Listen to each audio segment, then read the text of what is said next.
Right. So, today we shall discuss about a topic which is called as side channel analysis of cryptographic implementations.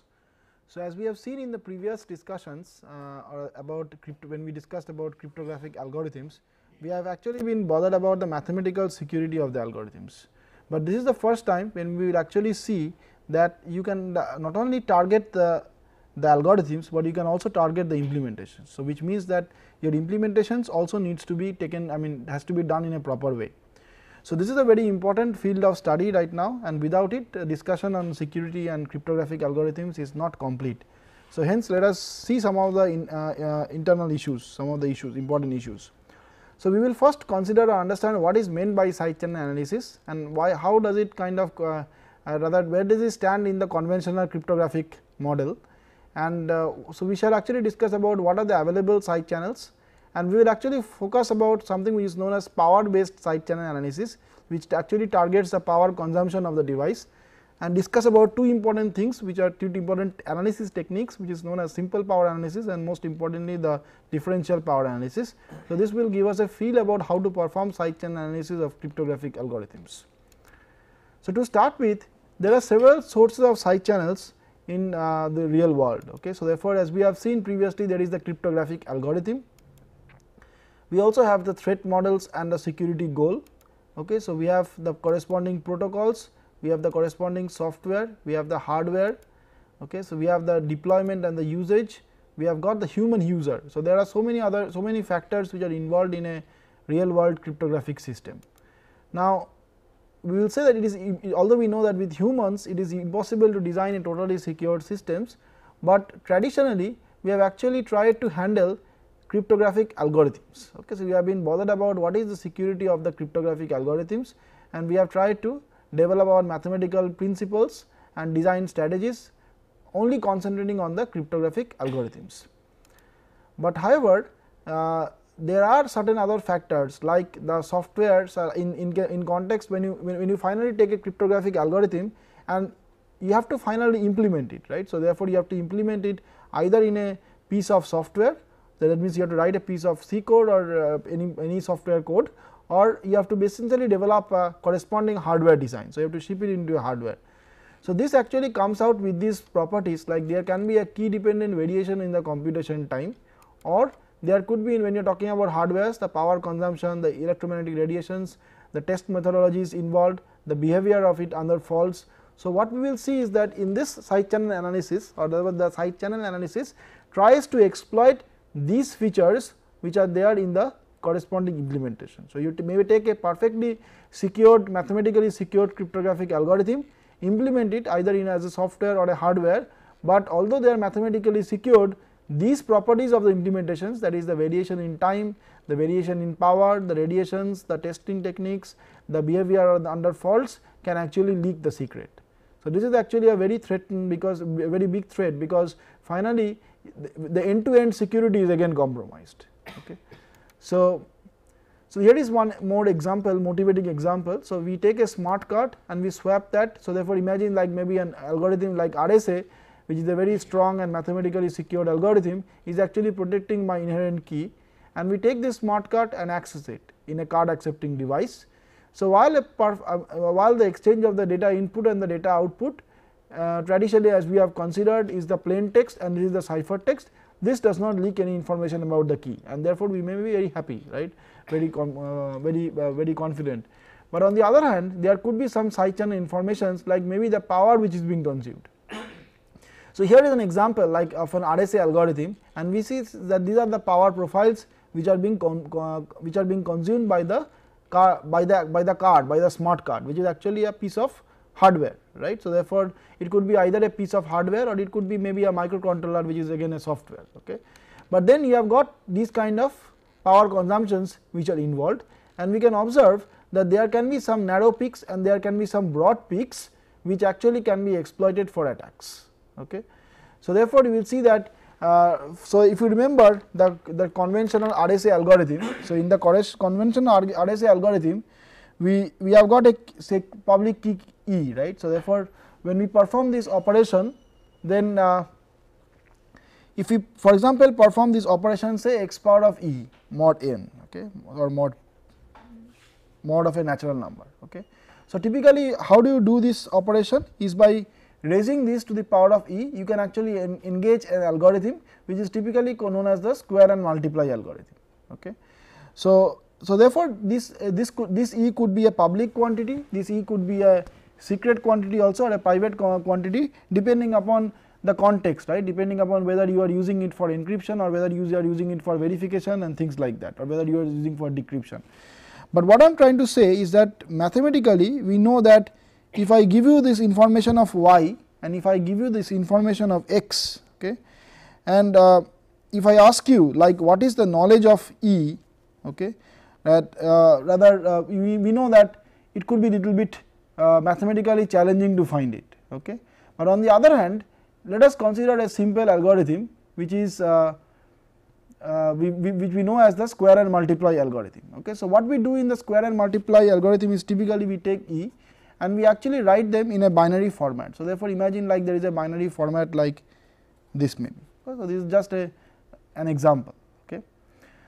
So, we know that in this algorithm, the algorithm, if you remember, which we previously studied in context to RSA, was actually trying to do a alternative operation. So, therefore, the algorithm what it does is that it checks for the ith bit of a key, okay, and checks that okay, if ei is equal to 1, okay, then it does some extra operation of multiplying. So, what it does is that it takes this y and it multiplies it with so the algorithm is that the first step is you perform the squaring operation, you perform like x square mod n, okay, and if your, so you always perform the squaring operation. If your bit is 1, then you not only perform the squaring operation, but you also perform a multiplication operation, that is you take this y and you multiply it with x.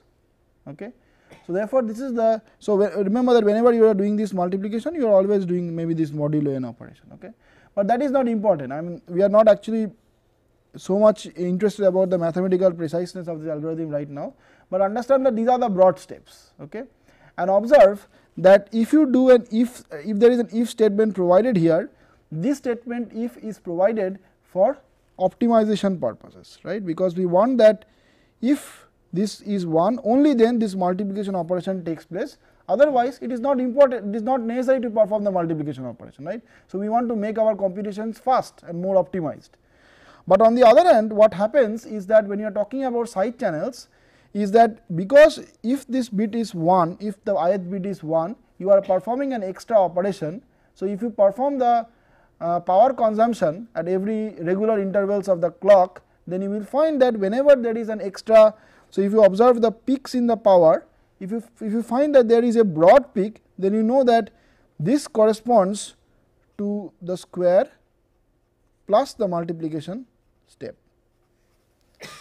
So, this implies that the bit that it is processing is actually a 1. So, we see that this extra power consumption is giving me an information about the ith bit of I. Now, whether this ith bit of I is a public quantity or a private quantity, I am not really bothered about, but what I am saying is that ideally this y should not have leaked me any information about this value of E, right, mathematically. But on the other hand, here we see that because of this power consumption, which was nowhere in the picture when we actually thought of cryptographic algorithms, is actually leaking the information of the ith bit. Okay. So, this is called as side channel analysis. Okay. So, this is the basic idea behind side channel analysis. So, again coming back to this particular picture, you see that because of this power consumption, it may happen that the secret information is leaked, because if you see that there are some broad spikes, then you know that this is 1, you infer it is 1, and if there are some narrow spikes, you infer it is 0. So, therefore, what may happen is that although you are using a perfectly strong cryptographic algorithm, it may leak the information of the secret. Okay. Now, therefore, side channels are actually covert channels which leak information which the designers of the cryptographic algorithm actually did not consider. Okay. So, therefore, the problem is not with the algorithm designer, because the algorithm designer did not actually think about these kind of leakages, right. So, therefore, information is leaked because of the implementation, and we can actually we can take as a thumb rule that whenever we perform optimizations, this will actually lead to information leakage. Okay. So, optimizations are responsible are needed definitely, because we want to make our cryptographic algorithms efficient, we want to make our cryptographic implementations efficient, but it is also comes with the added cost of information leakage. Now, an if-else statement in a programming language therefore could be a typical example which can be subjected to side channel analysis. Now, what are the possible side channels? The possible side channels could be powered, electromagnetic radiations, it could be timing analysis like cache timing attacks, faults and testability features in hardware, and maybe many more. So, we are not actually going into to discuss about all of these, but we will actually concentrate about the first side channel, which is called as powered, and is probably one of the most menacing side channels which exist in the present day scenario. So, we will consider on power attacks, and we will try to see how essentially power attacks can be exploited, performed. Now, during the last years, a lot of research has been conducted on differential power attacks, which exploit the fact that dynamic power consumption of chip is correlated to the intermediate results of the algorithm. Okay, that is, and we will see that, like, so what we do generally is that we take, so the idea of when we want to do an experiment is like you basically take a cryptographic algorithm and implement it in a piece of hardware, and in order to measure the circuit's power, you have a small resistor which you insert in series with the power of the ground input. Okay. So, here is a diagram of a laboratory setup of GRAS, and here you can see that what has been done is that there is a resistor which has been involved, or rather which has been inserted in series with either the VDD line or in the ground line, and there is a current probe which is a which is quite sensitive current probe, which is actually used to monitor the corresponding current, which actually gives a measure of the power which is being consumed by the device. So, this is a quite low cost setup. We actually also have got a laboratory setup at our place, which is a, you can see that you have got maybe an FPGA implementation of the inherent algorithms like DES, 3DS and AES, and there is a digital oscilloscope, there is a corresponding current amplifier, and there is also a corresponding PC, and there is a kind of communication which goes on among these entities, and there is a current probe which actually monitors the current which actually is passing through this resistor, which is inserted in series with VCC and the FPGA board. Okay. So, this is a typical laboratory setup.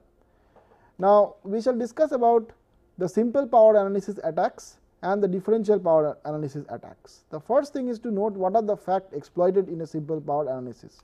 In a simple power analysis, the power consumption at an instant of time is actually a function of the operation being carried out by the device. Like as we have seen in context to this square and multiply algorithm, what we are doing is a simple power analysis, right, because the power that is being consumed, that is the extra spike, is a function of the operation which is being carried out, that is whether it is a function of whether you are doing the multiplication or you are not doing the multiplication operation, right. So, that is an example of a simple power analysis. So, typically you will see that in a simple power analysis, the number of power traces required are actually quite less or minimal, but as opposed in a differential power analysis, the power consumption of the same operation at different instants of time depends on the data being processed. So, it is actually like that the power which is consumed by the same operation at different instants of time actually is proportional to the actual data which is being processed, right. Now, in a simple power analysis, it directly interprets the power consumption of the device, it looks for the operation taking place and also for the key. Okay. So, therefore, often you will find that if you are able to do a simple power analysis, maybe a one trace or maybe a 2 or 3 power traces can actually leak the key. Okay. So, therefore, what is a trace? Now, trace is a set of power consumptions across a cryptographic process. So, therefore, you actually sample the corresponding power consumption at regular intervals and you obtain a power profile. So, that is the power consumption consumed by a particular device for an input. Okay. And therefore, often it may happen that when you are successful with simple power analysis, then a single power analysis or a power profile leaks the key. So, let us again remember back the DES. So, this is something that we will target to understand the techniques.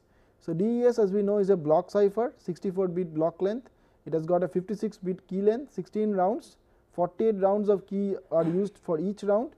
Each round is simple for a block cipher and it is kind of iterated. So, it was a iterated block cipher that we studied, and the security primarily depended on the S boxes, right, and each box S box maps the 6 bits to 4 bits, and therefore, S box has a share of 6 bits of the key, that is each S box has got a share of 6 bits, and there in total there are 8 S boxes, right, 8 into 6 is 48.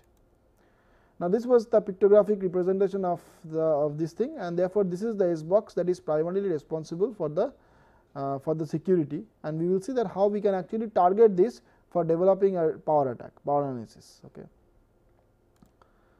So, this is the last round of the DES S box, or last round of the DES, and you can see that this is L15 and this is R15, that is the left part and the right part, and this is the corresponding output which is finally permuted, and this is the ciphertext which is generated by your encryption device. Okay.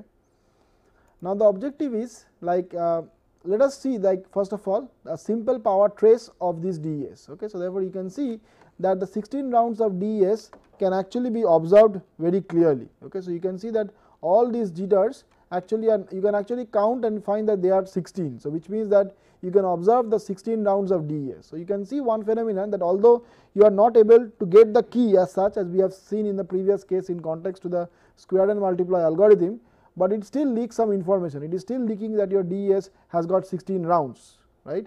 It is still leaking the information that your cryptographic algorithm, the nature of the cryptographic algorithm, it is telling you that the nature of the cryptographic algorithm is an iterated nature, which it performs the same kind of operation over and over. It also is telling you that there are 16 rounds, which makes DES a very potential choice of the cryptographic algorithm. Okay. So, these are some of the inherent zooms. So, if you zoom in, you can actually obtain maybe further information. You can probably obtain the S boxes, the S box operations, and the inherent operations. Now, we will actually see a very sophisticated technique which was introduced by Paul Kocher and colleagues, and it is more powerful and more so it was developed around 1995-96, and it is a more powerful and more difficult to prevent than SPA. Now, what is differential power analysis based on? So, it is based on the different power consumptions for different states, as we have said that it is based on the fact the power consumption of the device is actually proportional to the information which is being processed, to the data which is on which the computation has been performed, right. So, therefore, it is important to exploit this fact in this particular statistical analysis. Okay. DPI is nothing but a statistical analysis method. So, the procedure can actually be summarized as this. So, what we do is that we gather many power consumption curves. Okay. So, we gather many power consumption curves. So, this power consumption curves, the numbers could vary from maybe few thousand to maybe 10,000s to 1 lakhs to several lakhs. Okay. So, therefore, it is like many power consumption curves are being accumulated, and then we actually assume a portion of the key value, and then we divide the entire power consumptions, that the power curves, into two groups, maybe like one depending upon 0 and 1 depending upon a particular chosen bit. Okay. Now, what we do here is that we calculate the mean curve of each group, and the correct key assumption, the idea is that the correct key assumption implies that there is no negligible difference. Okay. So, therefore, if you are so that is the basic observation on which you, so you find that if there is a correct key assumption, then you will find that there is a non negligible difference in the difference of means. So, what we do here is as follows, that is, so if you have got large number of if you have got, for example, large number of power traces, so that is the first step, that is you gather many power traces. Okay. So, you gather many power traces. So, your power traces, you can actually denote them maybe as T1, T2 and so on till Tm. Okay. So, m could be a large number of power traces. The second thing what you do is that you guess a portion of the key. So, therefore, obviously, I will not guess maybe the 56 bit key, I will guess a portion of the key.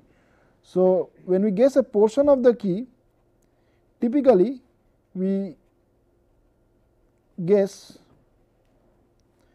when we are talking about DES, we are guessing 6 bits of the last round.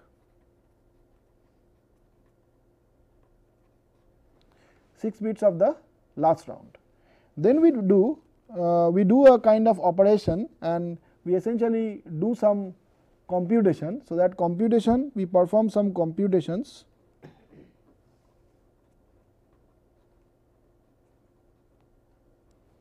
The computation actually depends on which depends on the ciphertext, the portion of the key which has been guessed, the portion of the guessed key. Okay. So, therefore, this could be like your guessed key. So, therefore, I call this as kg. So, therefore, this is a function of kg and the corresponding ciphertext which I call as Ci.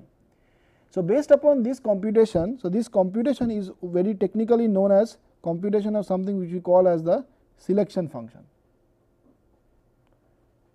often denoted by D. So, therefore, D actually targets or rather computes on Ci and the guessed key which is called kg and computes a target bit called B. Okay. So, B is some target bit which is being computed. So, what is a target bit? So, for example, if you target, so what we do in a DPA, we target one of the last round S boxes. Okay. So, this could be maybe the first S box of the last round. Okay. So, this is the first S box of the 16th round, right. So, what we do typically is that we can target one of the bits. Okay. So, therefore, we can actually we can target maybe one of the out. So, there are 4 in output bits and there are 6 input bits of this S box.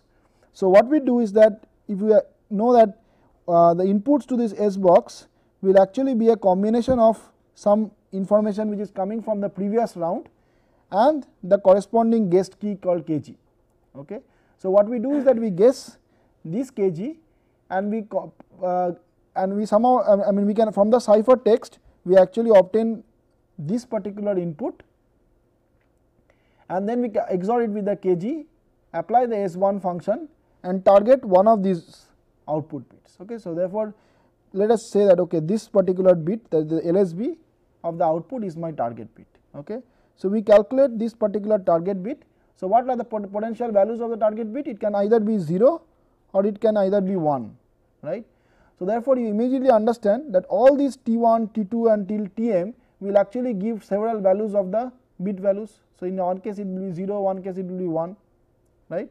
So, therefore, we can actually have a table like T1, T2 and so on till Tm, and actually you can have using this particular selection functions. For some cases you will generate zeros, some cases you will generate ones for the target bits, right. So, this is the predicted target bit. So, what we do now next is that we actually maintain 2 bins. Okay. We maintain 2 such bins, one I call as the 0 bin and the other is the 1 bin. So, what we do is that we have got a cluster of the traces like T1, T2 and so on till Tm, and we take depending upon whether the corresponding bit is 0 or 1. Like for example, I see that okay, T1 is 0. So, immediately when I see T1 is 0, I take T1 and put it into the 0 bin. Okay. Similarly, I see that T2 is 1, I put it into the first bin. So, next T3 this could be 1 and I again place it in the first bin. So, what happens is that depending upon my guessed key, the corresponding power traces get split into the 0 bin and the 1 bin. Next, what we do is that we compute the average. Okay. So, we compute the average power trace for the 0 bin and we compute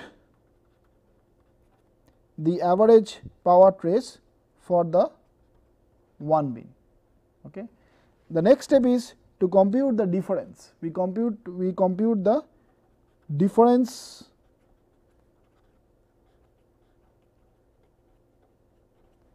between these 2 averages. Okay. So, I call this average as maybe A0 and I call this as average as A1 and I calculate the difference between A0 and A1 and I say that my difference delta for the guessed key kj is equal to a0 minus a1. So, this difference is actually a symbolic difference, just to indicate that I am taking a pointwise subtraction for the power traces. Okay. So, therefore, you see that you will actually get a single differential curve. So, I call this as a differential curve. Okay. So, this differential curve is for this guessed key. Okay. So, how many potential guessed keys can you have? You can have 2 power of 6 potential guessed keys, and therefore, for all these curves, all these potential curves of or potential values of kg, you will have different values of delta kgs. Okay. So, therefore, for 1 kg you will have a differential curve, for another thing you will have another differential curve, and you will have got an array of differential curves. Okay. Now, the hypothesis is that if there is one curve which is significant peak in this difference, then that actually tells you that this kg is the expected or the actual key which has been used. Okay. So, if you find that there is a peak in the differential curve, then that tells us that the corresponding key is the actual key. So, this is the broad principle based on which the DP attack works. Okay. So, you have to first of all create a collection of traces, split the collection of traces depending upon your depending upon the guessed key and depending upon your selection function, compute this particular target bit, and then divide the traces, take the average traces of the, divide it and put it into the 0 bin and the first bin, take the average of the 0 bins, take the average of the first bins, take a difference between them, and that is what we call as the differential power traces. For each of the key, you have to each of these 2 power of 6 keys, you have to repeat this process, and if you find that one particular key or some of the keys which actually gives you a significant differential curve, that is there is a spike in the differential curve, it indicates that the corresponding key is a probable key, is a probable candidate key. Okay. So, that is what is being summarized here. Okay. That is, you will come here, that is calculate the mean curve of each group, correct key assumption will actually imply that there is not negligible difference, there is a non negligible difference in the differential curve, right. So, therefore, again this is summary of the same thing. You make power consumption measurements like ciphertext I and curve I. So, these are the corresponding things, and you assume a key for the S box of the last round. You calculate the last round S box first bit output for each ciphertext using the assumed key. Divide the measurements into 2 groups, output of 0 and 1. Then you calculate the average curve of each group.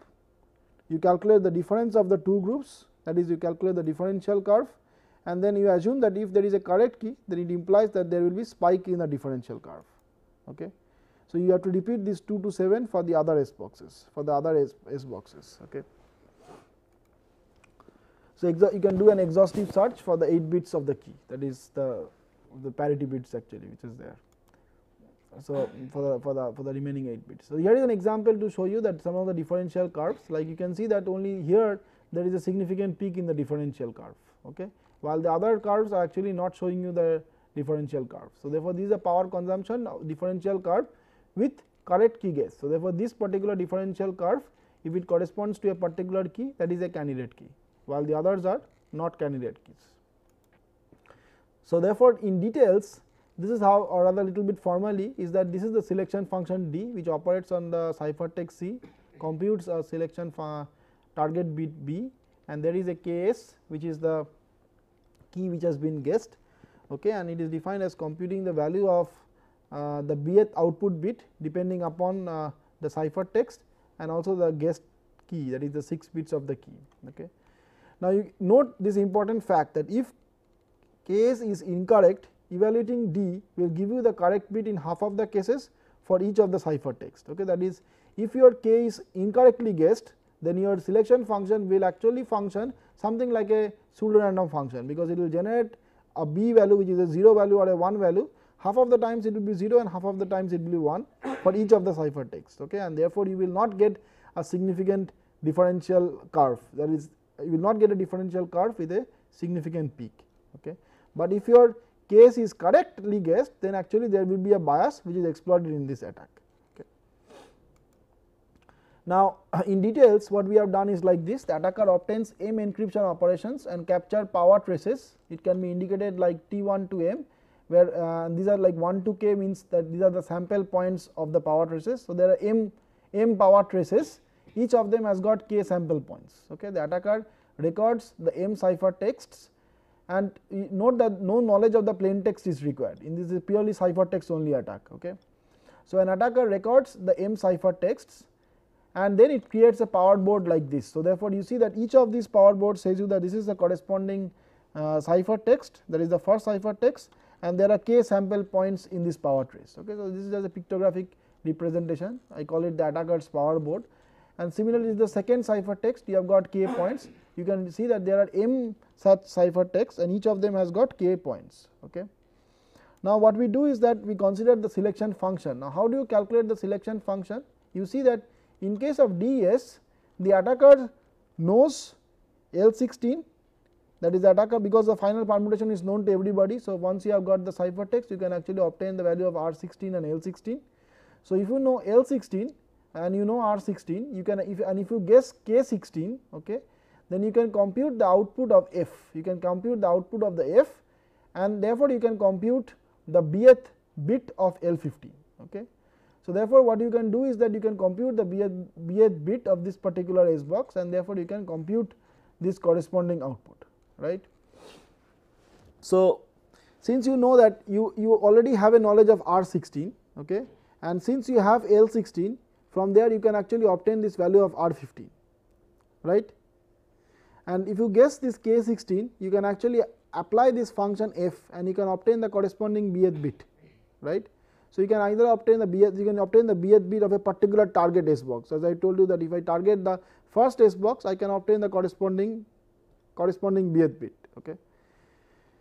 So, therefore, if K16 is wrongly guessed, then the computed value B matches with the correct result half of the time. Okay. That is, as I told you that if Ks is wrongly guessed, it will work like a pseudo random function. Okay.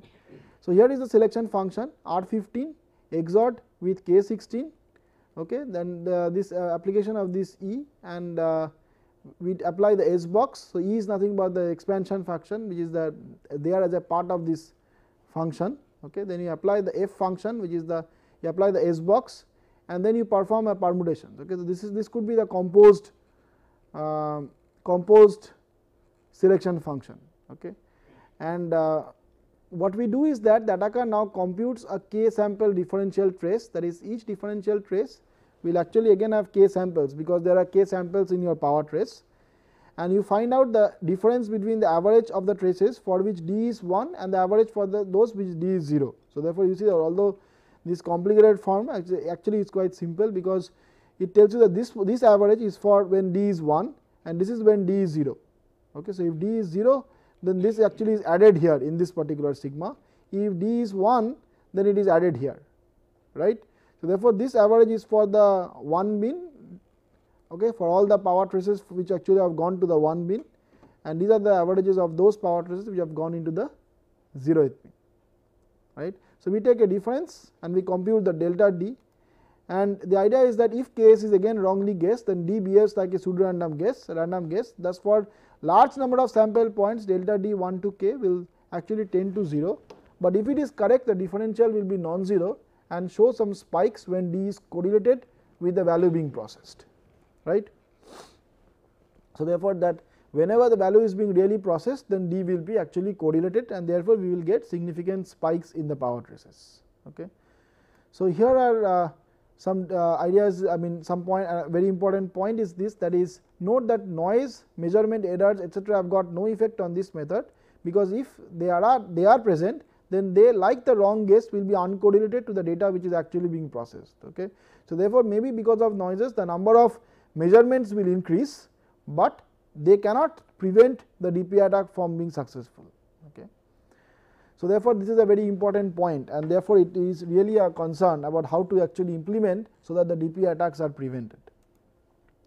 So, here are some snapshots of DPA results in our laboratory on this has been used by like there is an attack on DES, which shows that using 4000 power traces you can actually attack a cipher, which is the DES algorithm, and this is a 3-dimensional plot which tells you that okay, this is the correct key and you can actually see some the distinct spikes actually. So, these spikes have been generated, and they essentially are leaking the information or telling that actually this particular key is the correct key, while the others are not. Okay. So, this has been generated by our co-researchers in the laboratory, and we can see that this tells us that there is another point which also needs to be observed, that the distinct spikes are not continuous. Okay. That it is not like the spikes are always present, the spikes are present only at instants. Okay.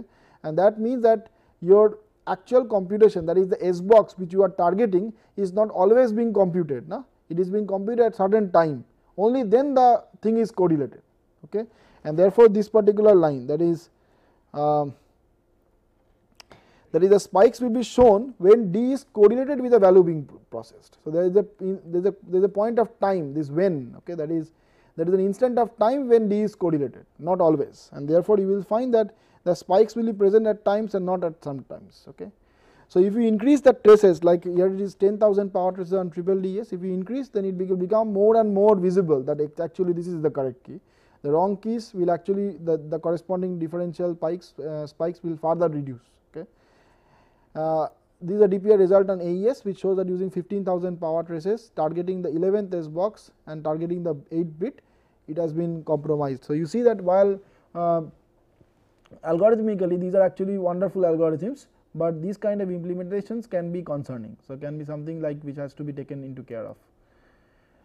So, I will stop here. I mean conclude with actually a point like which we can think on, like why essentially are DP attacks successful. Okay. That is what is the reason that DP attacks indeed work. Okay. So, what we can do is that in order to understand that, we can actually develop a 2 input AND gate truth table. So, we can consider like there is an AND gate which is say Q is equal to A and B, okay, and we can try to consider the corresponding truth tables for this AND gate. So, what we can do, we know that we can take the inputs as A and B and the corresponding outputs as Q,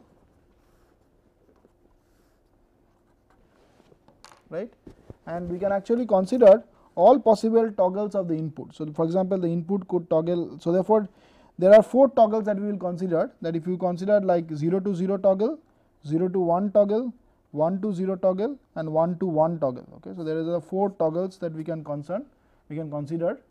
For every input, if you consider like there is a which goes from 0 to 0, okay, B goes from 0 to 0, goes from 0 to 1, goes from 1 to 0 and goes from 1 to 1. Okay. So, depending upon this, you can actually make your corresponding output transitions, because you know initially both of them were 0. So, the output will still be 0 here. In all of them it was 0, so it will be 0 only. Okay. So, this is the 4 transitions which are possible here. Okay. Now, what about this one? If I take you that okay, this is 0 to 1, then 0 to 1 will indicate that again there can be 4 toggles here, 0 to 0, 0 to 1, 1 to 0 and 1 to 1. So, the corresponding toggles here will be 0 to 0, this is 0 to 1, this is 0 to 0, this is 0 to 1. Now, what about here? It will be 1 to 0. So, this is 0 to 0, 0 to 1, 1 to 0 and 1 to 1. Okay.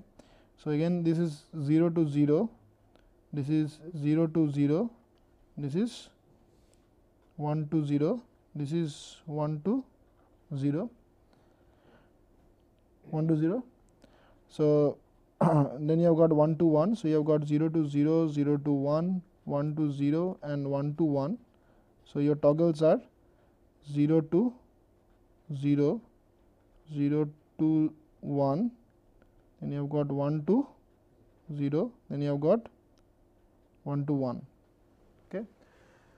So, this is a state transition diagram which we can make, a state transition table which we can make for the AND gate, and we can actually try to compute the value of the corresponding average energies for EQ equal to 0. So, EQ equal to 0 will actually comprise of those transitions for which the output Q makes a transition to 0.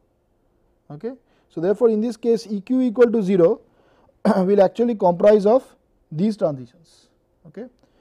So, it will consider this, it will also comprise of this, all this and this. Okay. So, how many are there from E 0 to 0?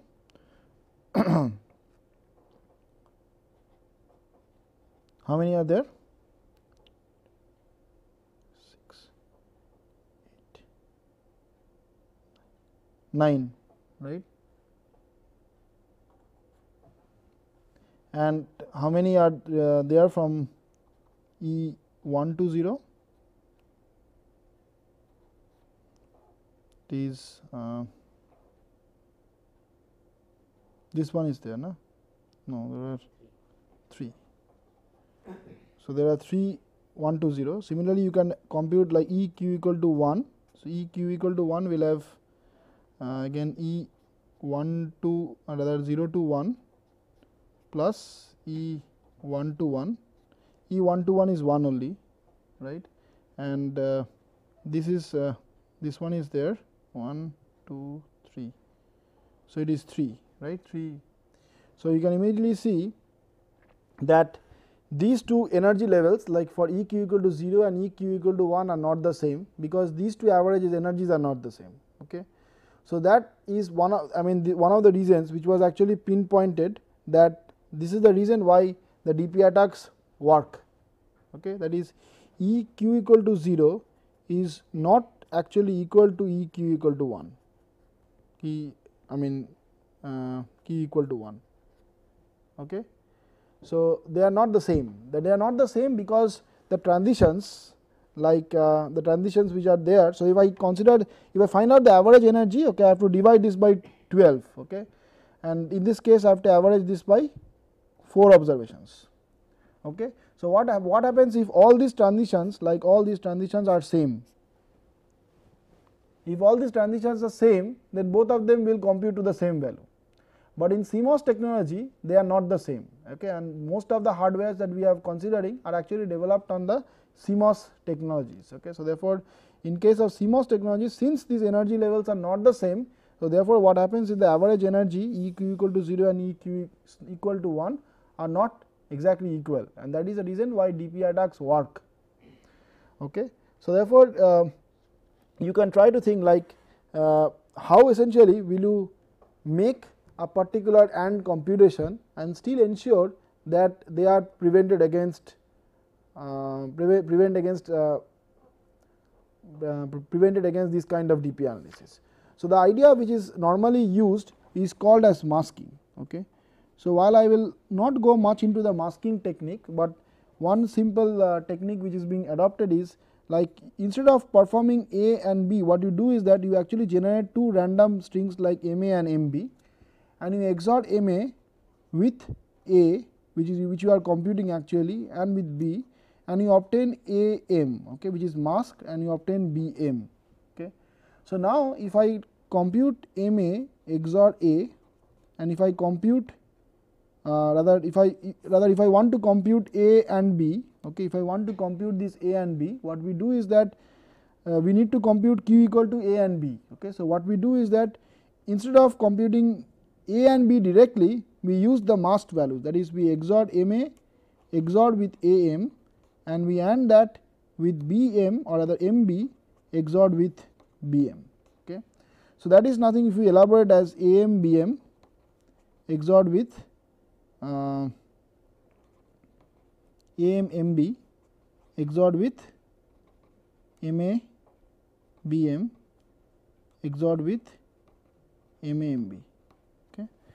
So, what is normally done is that instead of one AND computations, you require to do so many AND computations. Okay. So, therefore, typically a masked AND topology will actually comprise of lot of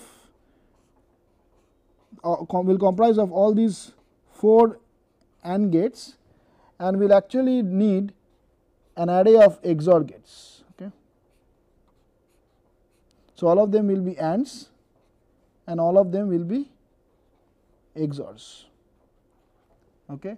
So, what is normally done is that you take this MA and this is MB, Okay. What about this input? This is MA and BM, this is AM and MB, and this is AM and BM. Then what we do is that we take this output, we XOR it with this, we take this, we XOR it with this, we take this output and we XOR it with this.